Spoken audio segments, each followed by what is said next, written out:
September 15th, 2023. Madison Thompson stood in the backyard of her childhood home in Prescott, Arizona, adjusting her graduation cap one more time. The late afternoon sun cast long shadows across the manicured lawn, and the smell of mesquite trees filled the warm desert air. Her father, Robert Thompson, stood beside her with that familiar, proud smile, the one he always wore during important moments. His salt and pepper hair was neatly combed, his pressed shirt catching the golden light just right. Madison's mother, Carol, fumbled with her iPhone, squinting at the screen. 23 years of memories and she still couldn't figure out portrait mode.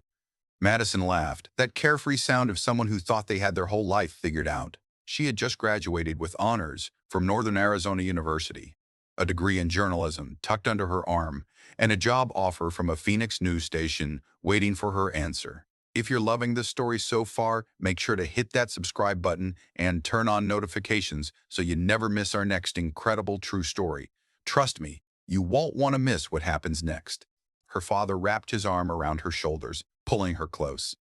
She could smell his cologne, the same one he had worn for as long as she could remember.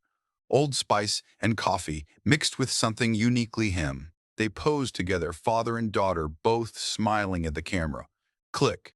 The photo was taken. Just another family moment, preserved forever in the digital cloud. Except it wasn't just another moment, not even close. Madison didn't look at the photo right away. Why would she?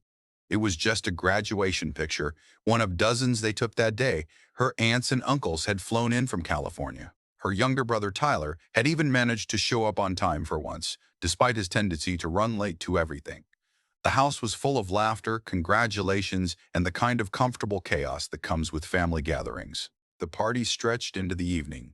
Madison made her rounds, accepting hugs and well wishes, listening to the same questions over and over. What are your plans? Where will you be working? Are you seeing anyone? The standard graduation interrogation. She answered with practiced ease, her future laid out like a roadmap in her mind. Start at the news station, work her way up. Maybe move to a bigger market in a few years. Los Angeles, maybe. Or Seattle. Her father watched from across the patio, beer in hand, talking to her Uncle Jim about something work-related. He was always working, even at parties. Robert Thompson was a financial advisor, the kind of man who wore ties even on weekends and checked the stock market before breakfast. Reliable, steady. The kind of father who never missed a recital, a game, or a graduation, the kind who taught you to ride a bike and helped with calculus homework, even when he barely remembered it himself. Madison caught his eye, and he raised his beer in a silent toast. She smiled back, warmth flooding her chest. Whatever happened in her life, whatever challenges she faced, she knew he would be there. That was the kind of dad he was. 3 hours later, the last guests trickled out. Tyler crashed on the couch, still in his suit, mouth open and snoring softly. Carol was in the kitchen, wrapping leftover potato salad and putting dishes in the dishwasher. Madison kicked off her heels and collapsed into the oversized armchair in the living room, scrolling through her phone. The photos from the day were already uploaded to the family cloud. Her mom had been busy. Madison swiped through them, smiling at candid shots of her brother making faces behind her back, her grandmother crying happy tears, her dad's terrible attempt at taking a selfie. Then she came to the one her mother had taken in the backyard, the golden hour shot. Her and her dad, arms around each other, both smiling. She zoomed in, the way you do when you want to see if your eyes were closed or if your smile looked forced. But her eyes were open, and her smile was genuine. She looked happy. Her dad looked happy. It was a perfect photo. Then she noticed something odd. Behind them, barely visible in the background, was the kitchen window. And in that window, there was a reflection. Madison squinted at her phone screen, zooming in further, the image pixelated. But she could make out a figure. Someone standing in the kitchen, looking out at them. At first, she thought it was Tyler, or maybe one of the guests who had wandered inside. But the party had been outside. Everyone had been outside during the photos. Madison's heart rate picked up, just a flutter of unease. She zoomed in as far as her phone would allow. The figure in the window was blurry, but definitely male. Tall, dark clothing, and he was staring directly at the camera. Directly at them. She stood up, her phone clutched in her hand. This didn't make sense. She walked to the kitchen, where her mother was wiping down counters. Carol hummed softly, content in the aftermath of a successful party. "Mom," Madison said, her voice careful. During the photos outside, was anyone inside the house? Carol looked up, eyebrows raised. Inside? No, honey. Everyone was outside. Why? Madison held out her phone, showing her mother the zoomed-in image. Look at this. In the window reflection. There's someone there. Her mother took the phone, holding it at arm's length the way she always did. She studied the image, frowning. Oh, that's probably just... She paused, squinting. That's probably just a trick of the light, sweetheart. Or maybe Tyler came inside for a minute. Tyler was outside the whole time, Madison said. She had a clear memory of her brother photobombing at least 5 pictures in a row. He never went inside. Carol handed the phone back, shaking her head. Well, it's blurry anyway. Could be anything. A shadow, a reflection of something else. You know how phone cameras can be weird sometimes? Madison wanted to believe that. It was the rational explanation. But something gnawed at her, a splinter of discomfort lodged in her mind. She looked at the photo again. The figure wasn't moving, wasn't doing anything threatening. Just standing there, watching. She shook her head, trying to dismiss it. Her mom was probably right, just a weird trick of the light. She was tired, emotionally drained from the day. Graduation was stressful. Even the good parts. She was seeing things that weren't there.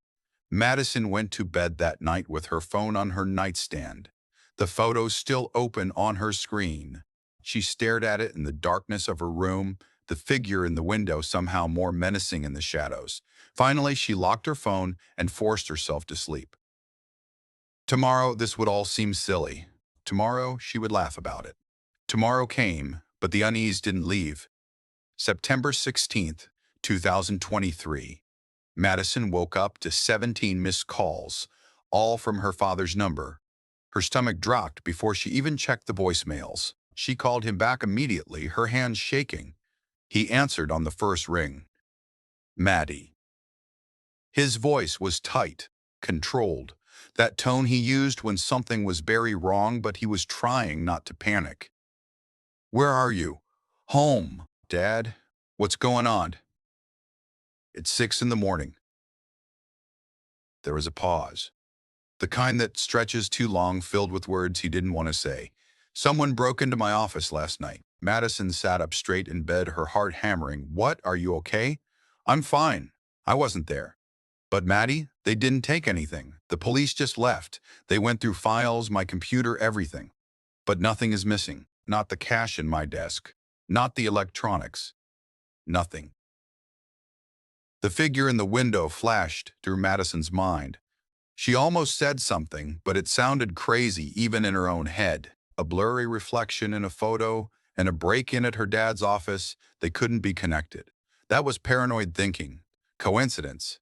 Maybe they got scared off before they could take anything, Madison offered, trying to sound reasonable. Maybe, her father said, but he didn't sound convinced. Look, I'm going to be dealing with this all day. Insurance, police reports, the whole 9 yards. I just wanted to make sure you were okay. Me? Dad? Why wouldn't I be okay? Another pause. I don't know. Just lock your doors. Be careful. Call me if anything weird happens. They hung up, and Madison sat in her bed, staring at the wall. The morning light filtered through her curtains, and somewhere outside a dog was barking. Normal sounds. A normal day. But it didn't feel normal anymore. She pulled up the photo again. The figure in the window stared back at her. She zoomed in on the face, or where the face should be. The pixelation made it impossible to see features, but there was something about the posture, the way the person stood. Intentional.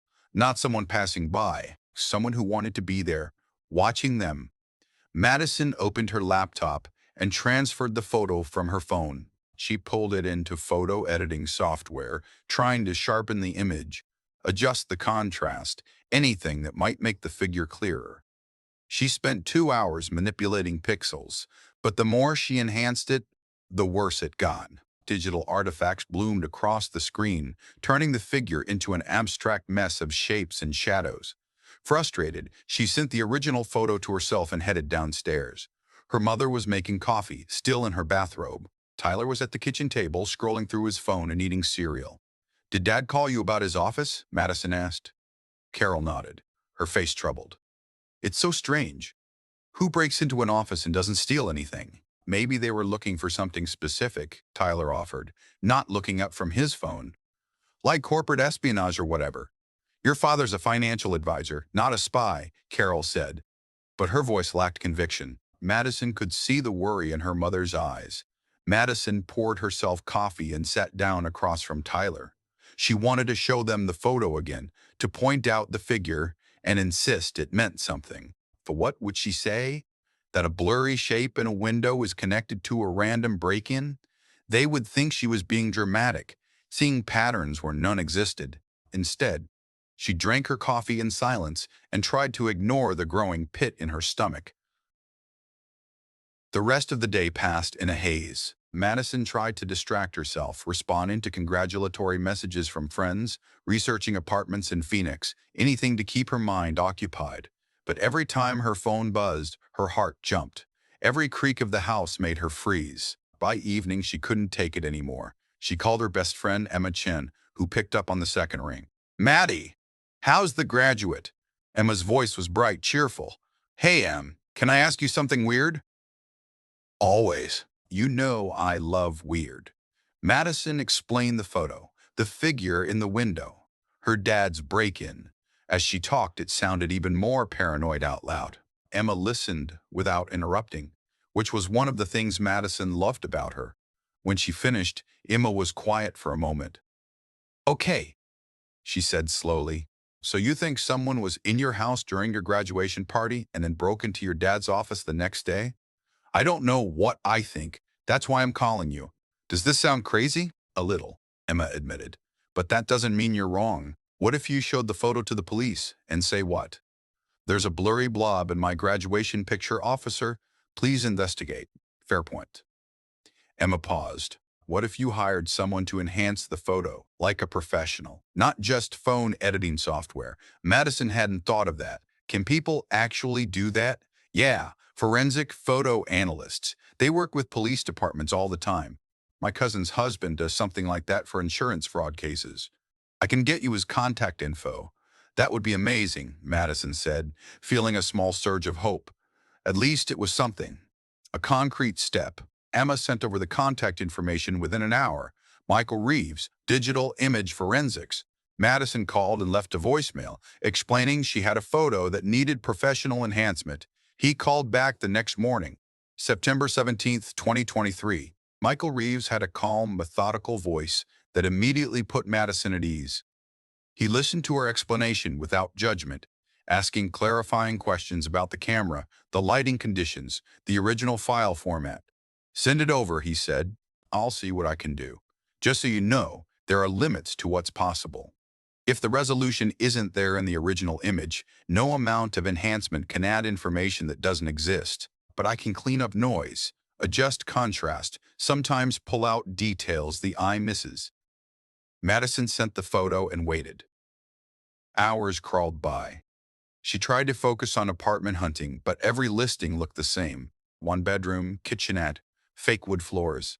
Her future felt distant and unimportant compared to the growing dread in her chest. Michael called back that afternoon. His voice had changed. The casual friendliness was gone, replaced by something more serious. "Mission Beniston. Thompson, I was able to enhance the image significantly. You were right. There is definitely someone in that window. Male, approximately 6 feet tall based on the window proportions. Dark jacket, possibly leather. But there's something else you should know." Madison's mouth went dry. "What?" "The angle of his body, the way he's positioned. He's not just standing there randomly. He's deliberately placed himself to be visible in that exact reflection. And look at this." An email notification popped up on Madison's laptop. She opened it, and her blood turned to ice. The enhanced image was crystal clear compared to the original. The figure in the window was no longer a blur. He was a man, probably in his 40s, with short dark hair and a sharp, angular face. But that wasn't what made Madison's hands start shaking. He was holding up his phone, pointing it at them, taking a picture of them taking a picture. And his face, the expression on his face, it wasn't casual or accidental. He was smiling. Not a friendly smile. A knowing smile. The smile of someone who wanted to be seen, who wanted them to find this later. "Miss Thompson? You still there?" Michael's voice pulled her back. "Who is he?" Madison whispered. "I don't know, but you need to take this to the police. Today. This isn't just someone who wandered into your house by accident. This was planned." Madison's mind raced. The break-in at her father's office. The way nothing was stolen. Whoever this was, they weren't after money or electronics. They were after something else. Information. Access. But access to what? She called her father immediately. Robert Thompson listened as she explained everything, his breathing growing heavier with each detail. When she sent him the enhanced photo, the line went silent for a long time. "Maddie," her father said finally, his voice strained, "I need you to listen to me very carefully. Pack a bag. Don't tell anyone where you're going. Go to Emma's house and stay there until I call you back." "Dad, you're scaring me. What's going on?" "Just do what I say. Please. I'm going to the police right now with this photo. But until we know who this is and what they want, I need you somewhere safe. What about you and Mom? We'll be fine. Your mother and I are going to stay with Uncle Jim tonight. Tyler's already at his apartment downtown, but you need to go, now." Madison's hands trembled as she packed a duffel bag. Clothes, toiletries, her laptop, chargers. She moved on autopilot, her brain struggling to process what was happening. 24 hours ago, she had been a recent graduate with her whole life ahead of her. Now she was fleeing her childhood home because a stranger had infiltrated her graduation party. She was halfway to her car when her phone rang. Unknown number. She almost didn't answer, but something made her pick up. "Hello?" Madison Thompson. The voice was male, calm, almost pleasant. "It's nice to finally talk to you directly." Every hair on Madison's body stood up. "Who is this?" "Someone who's been watching your family for quite some time." "Did you like my photo?" "I thought it was a nice touch. Subtle enough that you might miss it, but obvious enough once you looked. I wanted you to find me." Madison's voice came out as barely a whisper. "What do you want?" "What I want is for your father to stop looking into things that don't concern him. See? Robert Thompson is a very thorough man, very detail-oriented, and recently he stumbled onto some financial discrepancies that, well, some people would prefer stayed buried." Madison forced herself to breathe, to think. Her father had mentioned a new client a few months ago, some investment firm that wanted him to manage their portfolio. High profile, he had said, big money, but he had seemed stressed about it, working late nights, making phone calls behind closed doors. "I don't know what you're talking about," Madison said, trying to keep her voice steady. The man on the phone laughed, a dry sound without humor. "Of course you don't. That's what makes this so unfortunate. You're collateral, Madison. A reminder to your father that some people have long reach. So here's what's going to happen. Your father is going to forget what he found. He's going to close out that account, sign the NDAs, and move on with his life. And if he does that, you and your family get to live normally. No more surprise visits. No more mysterious break-ins. And if he doesn't," Madison asked, her voice shaking, "then that lovely graduation photo won't be the last picture I take of you." The line went dead. Madison stood in her driveway, phone clutched in her hand, the Arizona sun beating down on her shoulders. She felt like she was moving through water, every action slow and heavy. She got in her car and drove to Emma's apartment, checking her rearview mirror every few seconds, convinced she would see someone following her. Emma opened the door before Madison even knocked. Her friend took one look at her face and pulled her inside, locking the deadbolt behind them. "What happened?" Emma demanded. Madison told her everything. The phone call, the threats, her father's involvement in something bigger than a simple financial portfolio. Emma listened, her face growing paler with each detail. "We need to call the police right now," Emma said, already reaching for her phone. "No." Madison grabbed her wrist. "He said he's watching. What if calling the police makes it worse? Maddie, these people broke into your house during your graduation party. They broke into your dad's office. They're threatening you. It's already worse." "It can't get more worse." Madison knew Emma was right, but fear paralyzed her. What if going to the police put her father in more danger? What if these people, whoever they were, retaliated against her family? Her phone rang again. This time it was her father. She answered on speaker so Emma could hear. Madison, where are you?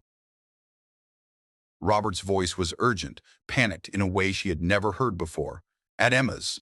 Dad, someone called me. They threatened me. They said you found something, some financial discrepancies, and they want you to forget about it. She heard her father curse, something he rarely did. Listen to me. I'm at the police station right now. I'm telling them everything.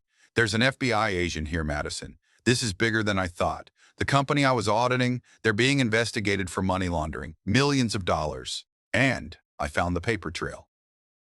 Madison's legs gave out. She sank onto Emma's couch, the room spinning. The FBI. Money laundering. This wasn't some small-time threat. These were serious criminals with serious resources. They're putting protection on all of us, her father continued. You, me, your mother, Tyler, but you need to stay exactly where you are. Don't go anywhere. An agent is on their way to you right now. His name is Agent Morrison. He'll stay with you until this is sorted out. Dad, I'm scared, Madison whispered. I know, sweetheart. I know, sweetheart. I know, but we're going to get through this. I promise you. These people made a mistake when they threatened my daughter. Now the full weight of the federal government is going to come down on them. They hung up, and Madison sat in stunned silence. Emma wrapped an arm around her shoulders, and they waited. Agent Morrison arrived 40 minutes later. He was younger than Madison expected, maybe mid-30s, with a no-nonsense demeanor and kind eyes. He set up position by Emma's front window, his hand never far from the gun at his hip. The next 72 hours passed in a surreal blur. Madison stayed at Emma's apartment, watched over by rotating FBI agents.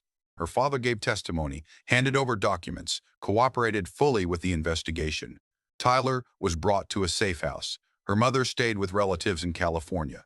On September 20th, 2023, the FBI made arrests, 7 people connected to the investment firm, including 2 senior executives and the man from the graduation photo.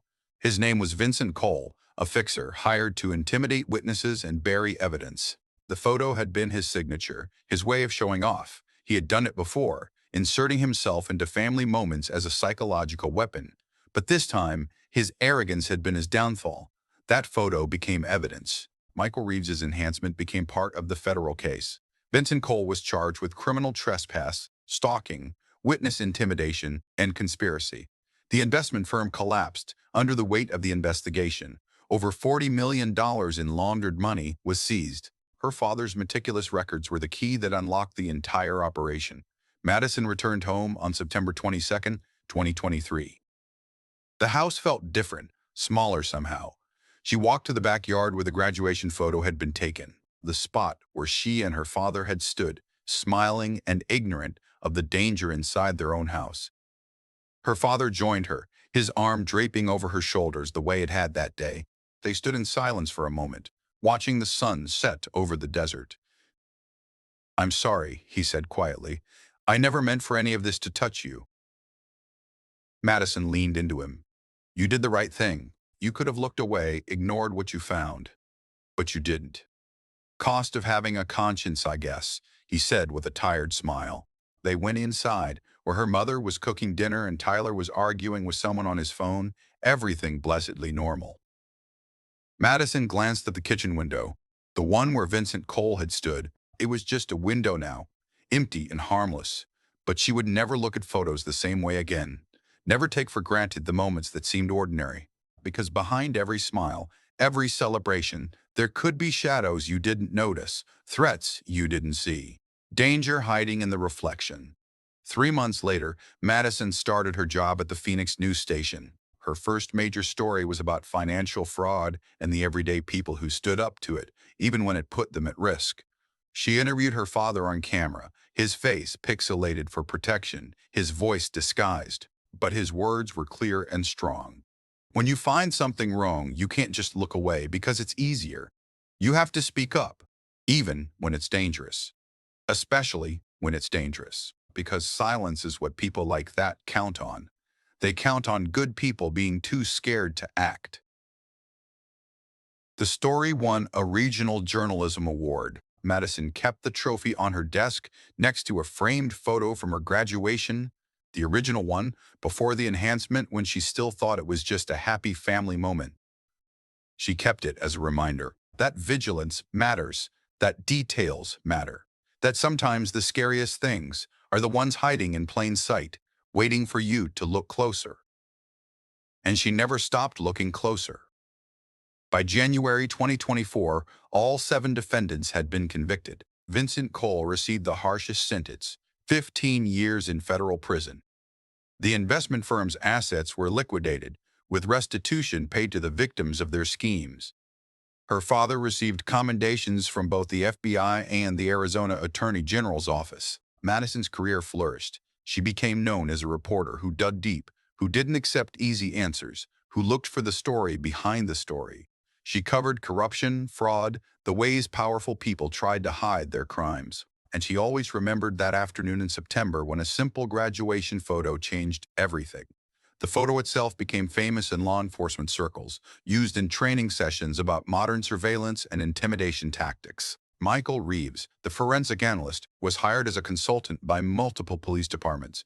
Emma remained Madison's closest friend, the person she called when stories got dark and the weight of what she uncovered became too heavy. Her family grew closer through it all. Sunday dinners became sacred.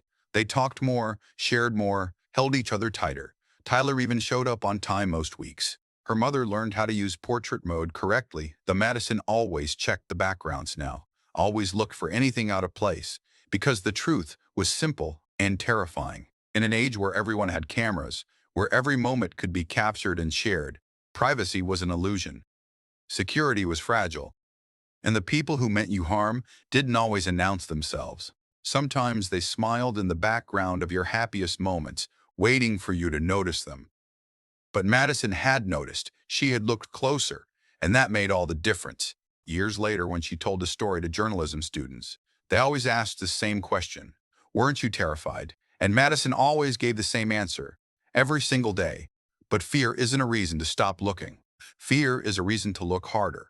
Because somewhere, in someone else's graduation photo, birthday party, or wedding picture, there might be another shadow, another threat waiting to be uncovered. And maybe, just maybe, someone would look close enough to see it. Someone would be brave enough to act. Madison Thompson had been that someone once, and she had learned that heroism wasn't about being fearless. It was about being afraid and looking anyway, being terrified and speaking up anyway, being threatened and standing firm anyway. That was the real story behind the photo, not the danger that had hidden in it, but the courage it had revealed. The kind of courage that turns ordinary people into the heroes of their own stories. The kind that makes fathers stand up to criminals, daughters investigate the truth, families fight back against those who think power makes them untouchable. And every time Madison looked at that graduation photo now, she didn't see the threat anymore. She saw the moment before she learned how strong she really was. The moment before she discovered that sometimes the scariest experiences lead to the most important victories.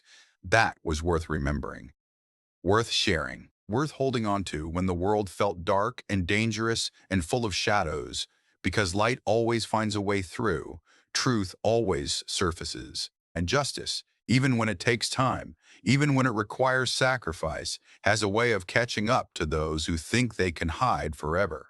Vincent Cole learned that in a federal prison cell, the investment firm executives learned it when their empire crumbled. And Madison learned it standing in her backyard, holding a photo that had almost destroyed her family, but instead had made them stronger. Some photos capture joy, some capture sorrow, and some, if you look close enough, capture the exact moment your life changes forever. The inflection point between before and after, between ignorance and awareness, between fear and courage. Madison's graduation photo was all of those things, and she would never, ever forget to look at the background.